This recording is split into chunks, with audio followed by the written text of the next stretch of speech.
equipment should I be using to build my anchors? There's obviously lots of choices here. I'm going to tell you how I think about this and how I think about all of our options for equipment, because I've built anchors with every single one of these at different points in my life, in different scenarios. So we're going to walk through the kind of 4 major categories. First of all, carabiners. We'll just cover that quickly. I've said this before. I have a whole video on carabiners. I'll link to this wherever underneath this video probably. But generally, I'm okay to use non-lockers on the fixed gear, and then I try and use for single pitch sport climbing, locking carabiners for the master point. If they're double action, so a spin gate, I will use 2 of them, opposite and opposed. And if it's triple action, I don't mind using 1, but I usually used 2 double actions, opposite and opposed. If I'm using quick draws, I'm okay to just clip 2 quick draws, but I don't really use those quick draw anchors in scenarios where I'm guiding, or I'm in scenarios where lots of people are using it for a full day, or I'm worried about it getting jumbled around a long time. So if it's up for a long, like 4 or 5 hours, it's going to be up there all day, I'll set up an actual anchor rather than quick draws. So non-lockers on the top, lockers on the bottom, unless I'm doing a quick draw scenario. Now, we basically I have rope, cordlet, and slings here. So starting off with the rope, I will tell you when I built anchors with rope. So 2 times. One time I was guiding and we had just brought a bunch of static rope, and we would set up these big burly anchors because we literally would be taking 30 kids on this climb all day.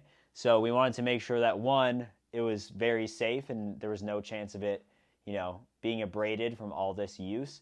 And 2, we just wanted the gear to last a long time, right? We were running these every weekend. We wanted to make sure we weren't buying new slings all the time, because that's a lot of wear on gear. And then the other time I've used ropes was actually in a different kind of guiding scenario, but I would have done this even if I went with my buddies, where the bolts were really far back from the edge, and I wanted to extend it really far so that it was going over the edge. It was kind of like a curved climb like this with the bolts up here. So I wanted to make sure it was extended so the master point was closer to the vertical area. So I would just bring about 10 meters of static rope, and I'd rig, how I would rig it, and then I would throw it over the edge so that it was game on. And it was a walk up. So I would walk up to the top, set that up, climb all day, and then walk up to the top and take it down. Those are the only times I use rope. Honestly, recreationally, pretty rare to be using rope. The next thing is cordlet. I don't even know if I spelled that right. I'm kind of going from the least common to the most common, because most people use slings. But cordlet, generally a 7mm or 6mm, but I would recommend 7. I take up 5.5 millimeters of this.